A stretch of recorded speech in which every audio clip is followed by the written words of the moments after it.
a le droit de songer à l'autodéfense. Est-ce qu'il y a dans les mouvements américains qui sont aujourd'hui et duquel vous souhaitez vous détacher idéologiquement des méthodes d'action qui sont approuvées par votre ONG ou des choses qui continuent quand même à vous inspirer dans la lutte qui est menée par les Afro-Américains aujourd'hui? Aujourd'hui, ce qui nous inspire, c'est l'Afrique en priorité. Et nous disons à la diaspora installée en Europe, il serait temps qu'elle regarde beaucoup plus vers l'Afrique que vers le SWAT et les États-Unis. Nous disons qu'il arrive un moment où il faut qu'on se retrouve nous-mêmes, on se regarde nous-mêmes. On s'appelle tous ici Sissoko, Dambala, etc., Obatula et compagnie. On veut regarder les États-Unis comme si les États-Unis étaient le centre de gravité de nos choses. Eh bien, il y a une grande partie de la population, ici en France, contrairement à ce qu'on pense, qui regarde de plus en plus vers le continent africain. Et je vous dirais, parce que c'est quand même très important de préciser, ma chère madame, vous êtes pour quel média? On annonce en fait. D'accord. Il est très important aussi de dire que Black Lives Matter, c'est un nom médiatique. J'ai envie de dire, c'est limite un slogan à la Jacques Seguela qui est accolé à des réalités de mobilisation qui, à la base, n'avaient rien à voir avec ça. Nous sommes liés à énormément d'organisations afro-américaines, énormément de frères et de sœurs aux États-Unis qui ont fait des échanges, ils viennent de notre côté sur le continent, des fois nous venons de notre côté ici.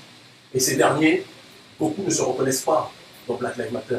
Black Lives Matter est un slogan progressiste occidental qui a été repris à la base des discussions internes à notre communauté, qui avait son sens.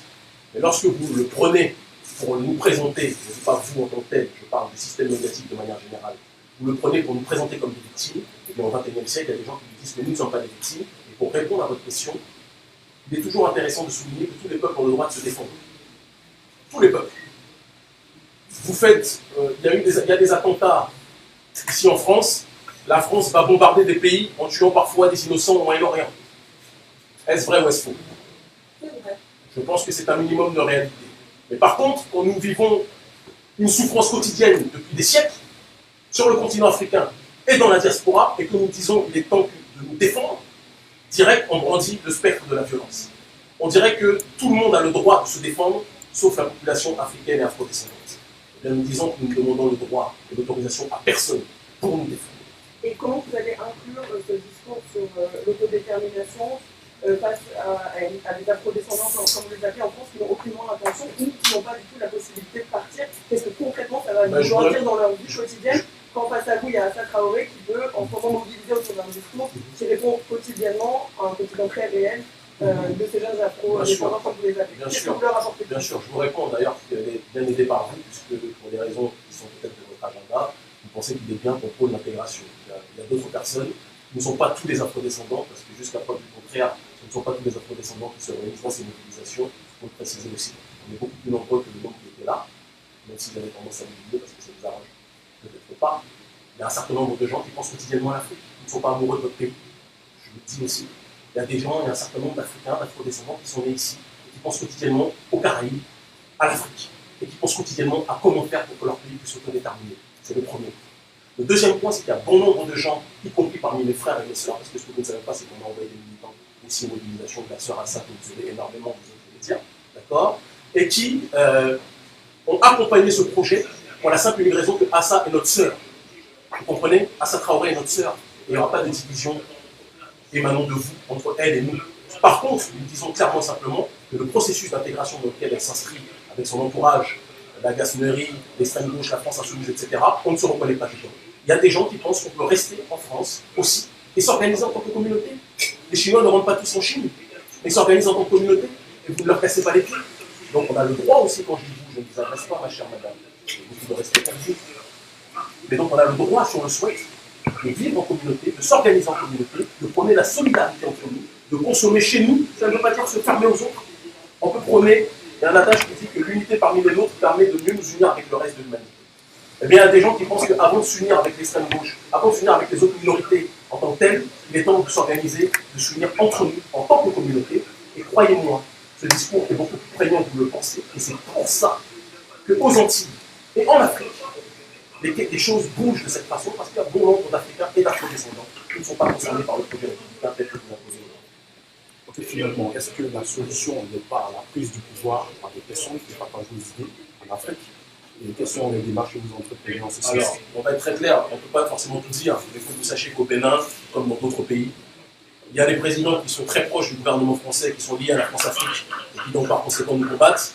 Mais l'Afrique, c'est 54 États, et vous seriez surpris de voir le nombre de dirigeants ou de personnes du gouvernement, de différents gouvernements d'Afrique qui nous soutiennent.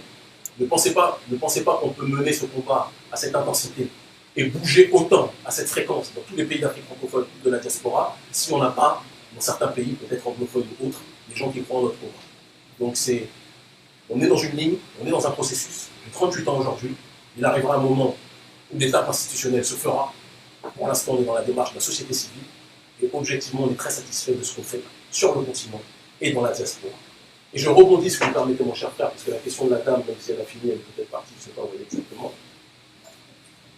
Il y a un mythe en France qui est que les gens pensent que être noir en France, c'est mépriser l'Afrique, c'est mépriser les Antilles, et de voir le bonheur en bleu, blanc, rouge.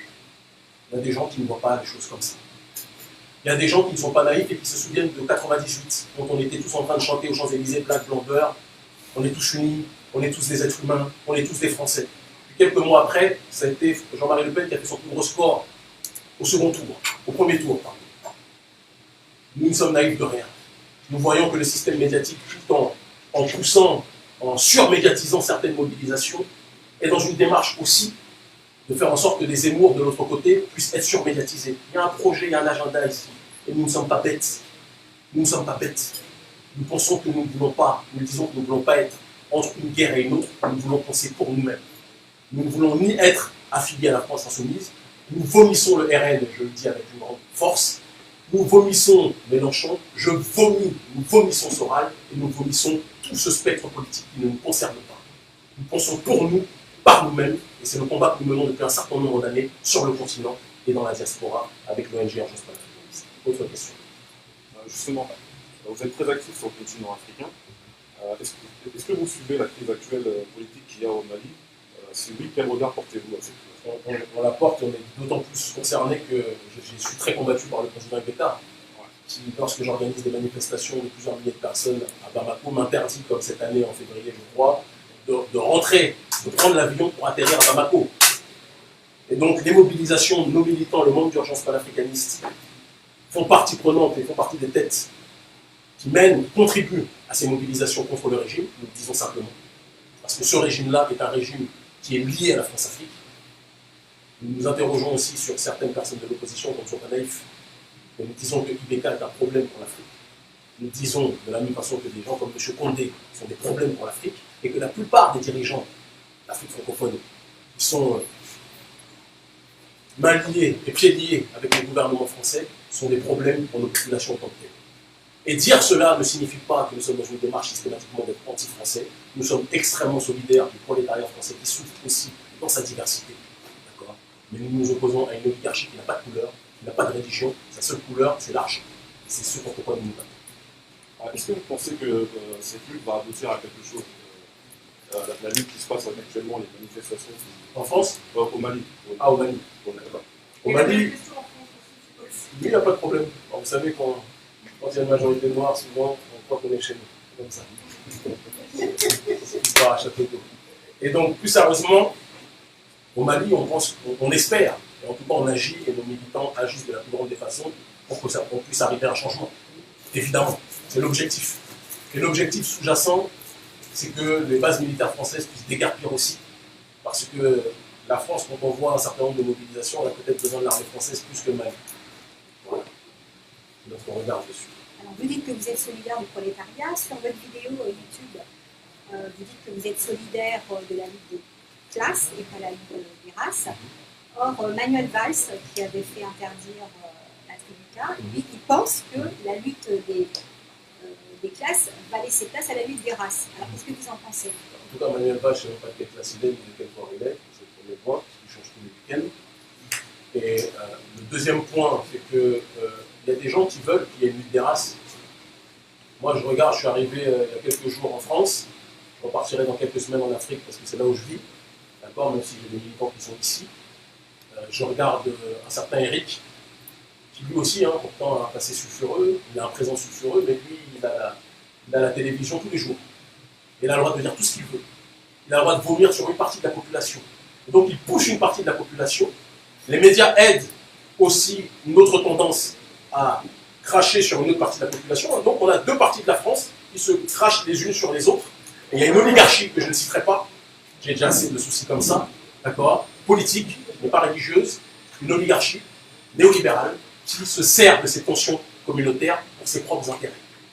Et je dis qu'il y a un problème sur ce terrain-là, que nous sommes très observateurs sur ce terrain-là, et que, quoi qu'il arrive, c'est la lutte des classes. Moi, je vis en Afrique, le problème, c'est l'oligarchie africaine. Elle n'est pas blanche, elle est noire, plus noire que certaines des tenues noires que vous avez ici. Et pourtant, je peux vous assurer que leur cœur, il n'est pas noir. Donc il y a un problème de fond sur ce terrain-là, c'est un problème lié au niveau de l'argent. Et c'est sur ce terrain-là que nous devons nous installer pour réagir et pour résister, comme nous le faisons depuis un certain nombre d'années, je le pense, avec efficacité. Il y avait une dame qui voulait poser une question, parce qu'elle se plaignait qu'on ne parlait pas assez de la France.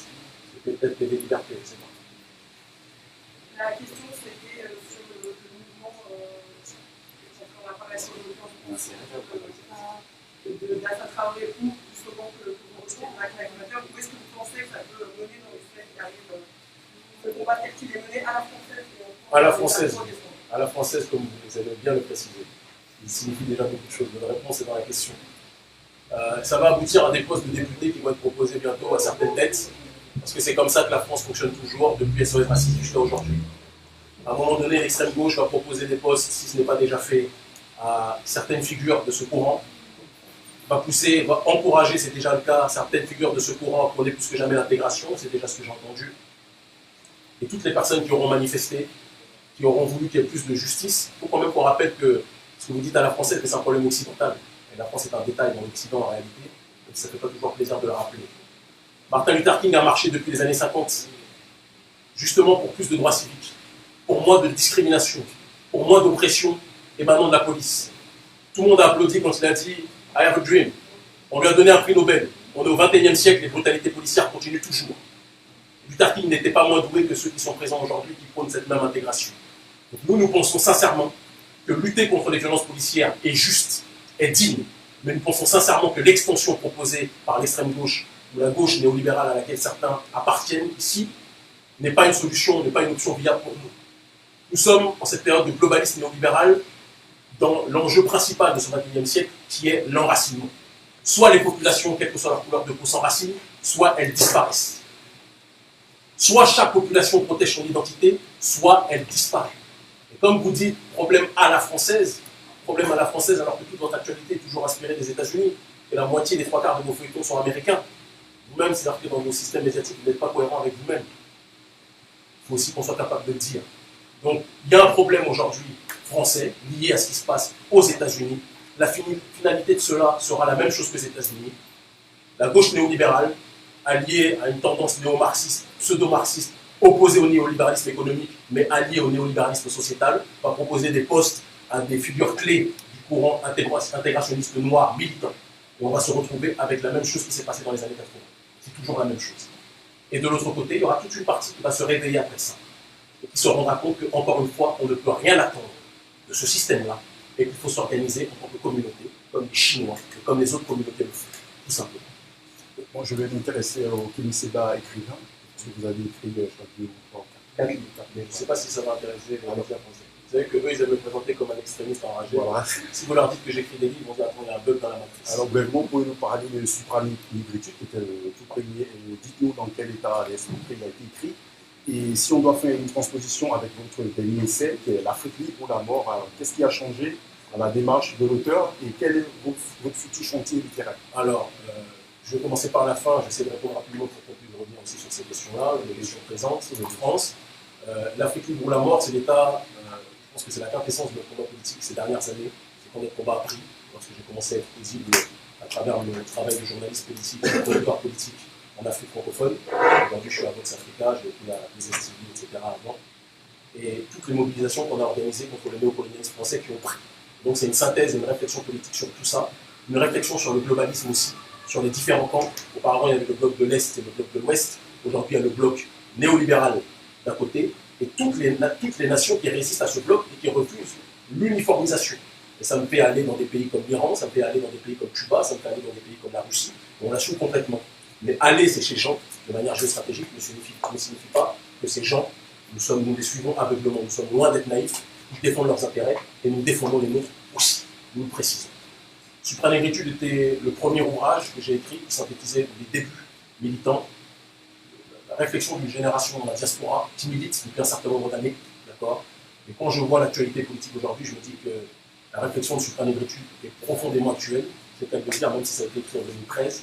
Et l'Afrique libre ou la mort correspond à la problématique de ce qu'on voit quand on voit des frères et des sœurs qui boulonnent des statues aux Antilles, quand on voit le combat qu'on mène contre le néocolonialisme sur le continent. Il n'y a jamais eu un livre, à mon sens, aussi actuel que celui-ci sur ces questions. Et le prochain chantier, C'est une surprise, mais ça sera le continuum de ce qu'on fait là. C'est-à-dire que le néocolonialisme est beaucoup plus complexe qu'on ne le pense et il a plusieurs étapes. Comme on a dit, on a parlé d'espace public, on a parlé de terrain économique, de terrain militaire, mais aussi maintenant un processus extrêmement dangereux de cooptation de nos élites par ces dirigeants occidentaux. Et pendant longtemps, on a présenté les dirigeants africains comme des éternelles victimes. Aujourd'hui, on les considère plus comme des co-contractants, parce qu'ils ont une responsabilité dans ce qui se passe. C'est trop facile de dire qu'ils sont juste des éternels suiveurs. Non. Certains acceptent sciemment, c'est pour ça que je dis que l'oligarchie elle est noire, blanche et de toutes les couleurs, d'accord. Certains acceptent sciemment de se corrompre dans ce système néocolonial. Quels sont les pays d'Afrique où vous n'êtes pas le bienvenu? Vous n'êtes pas, on n'est plus le bienvenu. Excusez-moi, je vais répondre à ma soeur, on va essayer de faire tourner pour que le plus de personnes que je réponds à la question. Merci beaucoup, c'est pour moi aussi. Je suis de France. Cette question, il y avait déjà 2 actions sur le statut à Paris. Qu'est-ce que vous en pensez? Vous ces actions, il y avait une statue dégradée, il y avait une action pacifique sur la statue, elle était couverte avec un drap noir. Qu'est-ce que vous en pensez? Alors, je vais être très clair, ma chère madame. Nous sommes, comme je l'ai dit, nous sommes solidaires de tous les frères et sœurs qui essayent avec leurs moyens de se mobiliser à leur façon et avec leur degré de compréhension contre le néocolonialisme, contre le colonialisme. Mais comme je l'ai dit en introduction, je pense qu'il faut qu'on soit cohérent aussi avec nous-mêmes.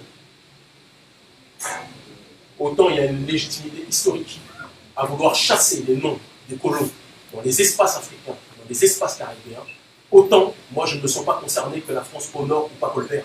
Ça je le dis très clairement. Si la France pense que Colbert est son géant, c'est l'histoire qui veut ça. Les géants des uns sont les bourreaux des autres. Tant que les bourreaux des uns ne me sont pas imposés dans mon espace en Afrique ou dans les Caraïbes, si vous voulez mettre Colbert devant l'Assemblée nationale, c'est un débat interne, c'est un débat entre nous sur lequel nous n'avons pas à nous prononcer. Mais nous sommes solidaires de notre frère, en tout cas de la brigade anti-négrophobie, qui fait des choses à sa façon. Ils sont beaucoup plus dans un logiciel, à mon sens, qui est dans l'intégration. Ils estiment que leur combat est en France. Nous sommes des enfants de Marcus Garvey et de Khalid Mohammed, qui pensent que notre combat, s'il est en France, il est dans une démarche d'organisation communautaire, sur le modèle chinois et autres. On n'est pas là pour demander aux autres qu'ils reconnaissent notre souffrance. On s'en fout qu'ils reconnaissent notre souffrance. Par contre, on va les forcer à nous respecter. Voilà la nuance sur ce terrain. Et par rapport à la question, vous m'avez demandé dans quel pays je suis interdit. Sur les 54 pays, je suis interdit de rentrer dans 4. D'accord. Au Mali, je crois que c'est peut-être le pays où on a le plus de sympathisants. Ça ne nous empêche pas avec Internet, avec les réseaux sociaux, et avec la télévision de passer régulièrement en Afrique. Il n'y a pas une interdiction qui peut nous empêcher de faire ce qu'on a à faire. Le Mali, la Guinée, de M. Condé, le Sénégal, évidemment, de Macky Sall. Et vous voyez le pied de nez historique qu'ont fait les jeunes Sénégalais par rapport au gouvernement. Au plein centre-ville de Dakar, ils ont peint une fresque gigantesque, tous les médias en ont parlé, des descentes, etc. Et dedans, le seul leader actuel dont ils parlent, ils nous mettent au milieu de cela pour dire au gouvernement, celui que vous considérez comme un extrémiste est un résistant pour bon nombre d'entre nous. Ça veut dire aussi beaucoup de choses. L'autre pays, la Côte d'Ivoire, mais ça, quand on sait qu'il est le président de la Côte d'Ivoire, il fallait qu'on soit capable de le voir. Alassane Ouattara, c'était évident qu'il n'allait pas me laisser rentrer pour qu'on sait son degré de servilité et de soumission à l'oligarchie française. Quel autre pays encore? Je pense que c'est suffisant. Voilà. Mais je voyage dans tous les autres pays simplement. Et même dans ces pays où je suis interdit, vous serez très surpris du nombre de partisans, même parfois parmi certains responsables politiques que nous avons et qui nous soutiennent d'une façon ou d'une autre. D'autres questions? Allez-y. Est-ce que tu penses que la CEDEAO peut être une source sérieuse pour la sortie de crise malienne? La CEDEAO, en fait, depuis ma naissance, je l'attends, mais je l'ai vu que sur Wikipédia. Donc, il y a des organismes qui existent pour se faire de l'argent, pour avoir des gros salaires, des logements de fonction. C'est ça, malheureusement, la bureaucratie africaine. Donc, ils ne sont efficaces en rien en ce qui concerne les populations. Donc, la communauté des États d'Afrique de l'Ouest a son sens quand des pays comme le Nigeria et le Ghana prennent leurs responsabilités. C'est ce que nous attendons, parce que nous croyons profondément au président ghanéen, par exemple. Nous l'aimons beaucoup. Et sans trop parler, je peux vous dire qu'il y a une petite réciprocité. Mais maintenant, de l'autre côté, malheureusement, tant que dans la CEDEAO, il y aura des pays aussi soumis des dirigeants, enfin des dirigeants si soumis que ceux que j'ai cités tout à l'heure, je pense que la CEDEAO sera dans une inertie pendant un certain temps. Sauf quand la rue prend ses responsabilités, comme c'est le cas en ce moment. Essayez pour un peu de temps, je vais revenir sur la destruction de la statue de Victor Schœpfer il y a 2-3 semaines et le communiqué que vous avez publié à la suite. Je voulais savoir exactement quel était votre rôle dans cette action. Et ensuite, les mots que vous avez employés, ils étaient particulièrement forts, notamment vous avez évoqué la République nationale française qui défendait ses symboles. Je voulais savoir ce que vous entendiez par là. Et du coup, quel était votre rôle Alors, de la manière la plus simple, c'est qu'il y a des gens qui aiment s'arroger des rôles qui ne sont pas les leurs. Et donc, nous, on a la pudeur de dire que c'est un acte autonome et militant, notamment de ma petite sœur Jay Hassani, d'accord, de mon petit frère Joaquin, de ma sœur Mimi Mezi, entre autres. Hein. En réalité, ils ont inspiré, mais ce n'était pas eux qui étaient sur le terrain. C'est important de le préciser, puisqu'il y a en ce moment les enquêtes qui sont faites, ce n'est pas eux qui étaient sur le terrain, mais ils ont fait partie de ceux qui ont inspiré, qui ont théorisé cela. Et après, des militants sont allés sur le terrain et ont fait ce qu'ils avaient à faire. Et maintenant, j'étais là au moment où certaines réunions se sont faites au sujet de cette action. J'étais là avec tout notre staff, puisque nous allons régulièrement dans les Caraïbes, et nous avons des liens très forts avec la mouvance, justement, souverainiste, que ce soit en Martinique, que ce soit en Guyane, que ce soit en Guadeloupe. Et les autorités le savent. Et les autorités ne sont pas forcément contentes. Et c'est très important de vous poser cette question parce que tout à l'heure, j'ai parlé de Colbert devant l'Assemblée nationale en vous disant qu'on laisse Colbert ou qu'on ne le laisse pas. Ce qui se passe en France métropolitaine n'est pas mon problème. Mais ce qui se passe aux Antilles, c'est notre problème. Et en effet, Schœpfer n'a pas à avoir sa place là quand on sait tous ceux qui ont résisté parmi notre peuple et qui ont fait en sorte que le système de l'esclavagisme vacille partiellement, parce que l'esclavagisme continue aujourd'hui encore. Il suffit de voir la question de la chlordécone, il suffit de voir le monopole des béquets aujourd'hui. On se rend compte quand même qu'il y a un problème économique et sociétal puissant et profond. Et nous disons qu'en effet, il faut débaptiser les rues, il faut décloisonner ces espaces, et les Caraïbes ont le droit d'enlever tous les noms des personnes liées à l'esclavagisme ou au colonialisme, que ça plaise ou pas à la droite nationale ou à l'extrême droite complètement malade. Nous disons simplement que nous avons le droit de faire ce que nous pensons être bon dans ces espaces-là. Maintenant, pour ce qui est de la France métropolitaine, si vous voulez garder Colbert devant l'Assemblée nationale, ça nous rappelle, pour moi, à la limite, c'est peut-être même un avantage. Ça permet à chacun qui croit que ici c'est Mamako Pays des Merveilles de se rappeler que celui qui est devant l'Assemblée nationale, c'est quelqu'un qui a restitué le Code noir, qui a instauré le Code noir, qui était, il faut le préciser aussi, un système qui organisait de manière juridique l'esclavage, là où auparavant, cette barbarie se faisait sans loi. Là, ça s'est fait avec loi. Ça ne le rend pas meilleur, comme j'ai entendu certains fous, comme Julien Drey le dire, en disant que c'était une progression. Généralement, quand j'entends ce genre de progressiste-là, j'ai tendance à me dire que je préfère éviter le progrès. Et pour la franc-maçonnerie, écoutez, j'ai découvert avec surprise, il y a des gens qui se sont déclarés, ils ont fait leur franc-maçonnerie out, d'accord? Ils se sont revendiqués francs-maçons, on n'a pas parlé d'eux, j'ai entendu Golnadel, j'ai entendu, je ne vais pas commencer à tous les citer, la liste est longue, d'accord? Caroline Fourest, on a parlé de personne d'autre que la République maçonnique, et ils se sont tous déchaînés contre certains médias, j'ai souri.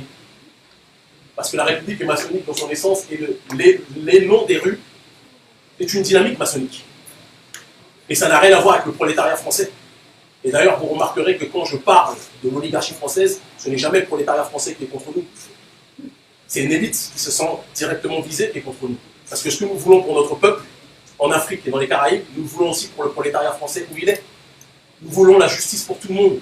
Et c'est pour ça que nous sommes solidaires, ad vitam aeternam, du combat des Gilets jaunes. Parce que ce n'est pas un combat de couleur, c'est un combat de justice sociale. Et la République maçonnique, c'est très bien de quoi nous parlons quand on parle de justice sociale, et c'est ce qu'ils ne veulent pas. On va faire un peu de fiction. Donc, excuse-moi, mon frère, excuse-moi. C'est l'inspiration. Oui, je comprends bien. Est-ce qu'il y a d'autres questions? Oui, il y a d'autres médias qui n'ont pas encore posé de questions. bon, c'est pas bon, les gars, c'est pas... D'autres médias? Mais quels médias? L'association Community. D'accord. C'est un média, ça? Non, on est un média aussi. D'accord. En fait, aujourd'hui, on constate que de plus en plus de jeunes afro-descendants se suivent sur alerte de ce qui se passe sur le continent. Et justement, je voulais savoir, comment tu penses que cette jeunesse issue de la diaspora peut agir dans son action sur le continent? Alors, je pense que notre ONG est le plus grand symbole de ça. La moitié des membres de notre ONG sont nés sur le continent, et la moitié des membres de notre ONG sont nés aux Antilles ou en France. Bon nombre de nôtres sont nés ici, sont rentrés sur le continent, se sont intégrés, parce qu'il est plus facile de s'intégrer dans une terre. Quoi qu'on en dise, même si certains progressistes français nous disent que non, vous n'avez aucune racine en Afrique, non. Vous aurez toujours vos racines là-bas. Et moi, je suis très heureux de voir que mes enfants ne vivent pas le racisme là-bas, ils sont épanouis là-bas, ils sont avec des gens qui leur ressemblent. D'accord? Donc, rentrer sur le continent, venir avec humilité, apporter le peu de compétences que l'on a et mêler ces compétences aux compétences qu'il y a sur le terrain, je peux vous assurer que ça donne quelque chose de fort. Je suis rentré en 2011, j'ai connu une ascension dans les médias jusqu'à aujourd'hui. J'ai mené mon combat politique et je vois la manière dont les choses prennent, comme tu le dis.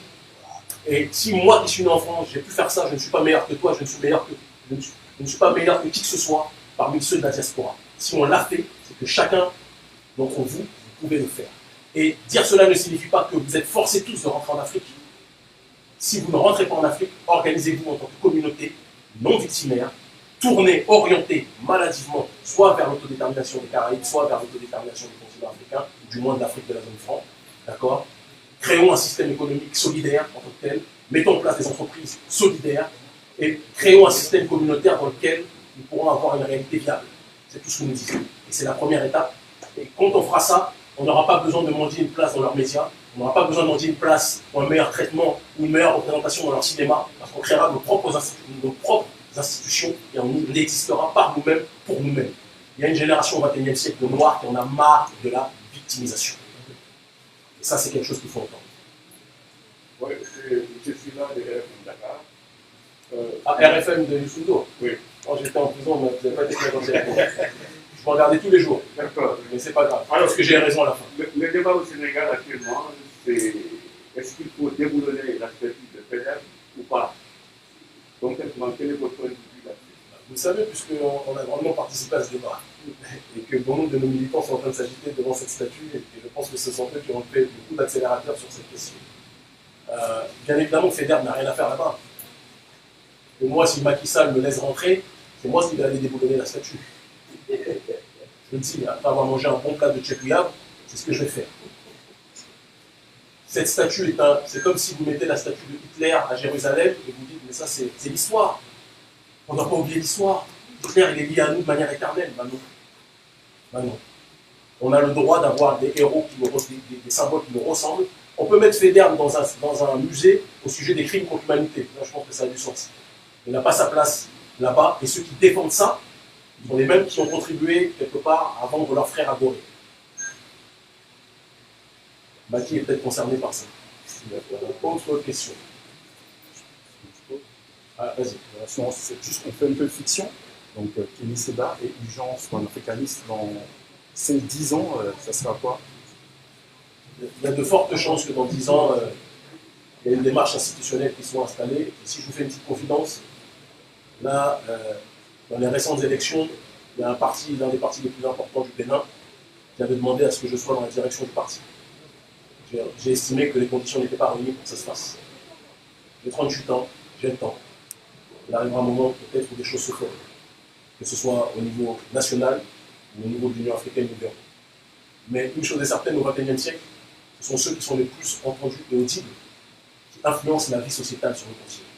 Et les autorités de notre continent sont obligées de reconnaître, même le président Marc Kabore, lors de notre rendez-vous, le président du Burkina Faso, lorsqu'il m'a reçu. La deuxième fois, il y a eu quelques problèmes, puisqu'il était absent, son gouvernement s'est un petit peu agité contre nous. Et lorsqu'il m'a reçu, il a reconnu que nous étions plus suivis dans son propre pays que lui-même, par une partie de la jeunesse du Burkina. Donc ça doit pousser à la réflexion. Et aujourd'hui, les réseaux sociaux sont un très bel indicateur de beaucoup de choses. Donc, le moment venu, on fera ce qui est nécessaire. Le moment venu. Voilà. Il fait tellement chaud, je ne sais pas que je veux vous chasser. Si vous avez encore 2-3 dernières questions, on va les poser. Et après, je vais vous passer la paix, et vous saluer et vous dire au revoir. D'autres questions?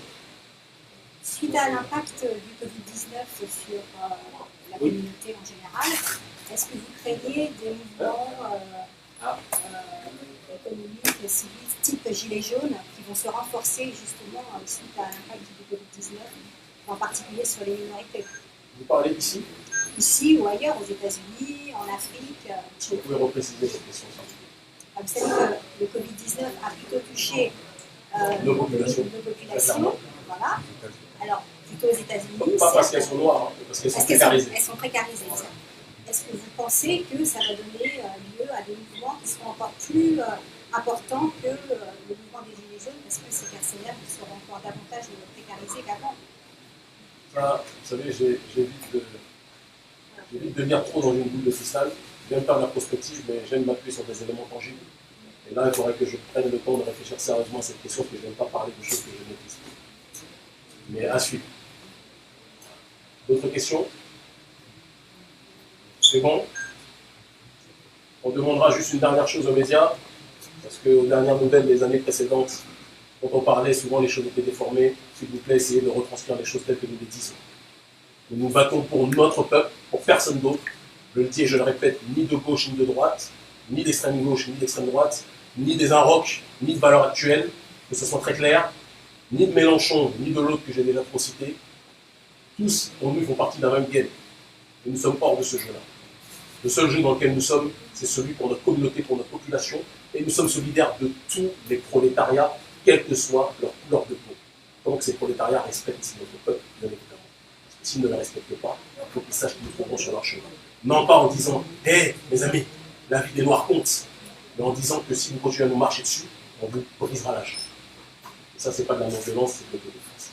Voilà ma dernière réponse à votre question. Merci infiniment. Pas d'autres questions? Je pense que c'est bon. Merci infiniment pour votre présence, d'avoir pu supporter la chaleur, et je vous dis à très bientôt.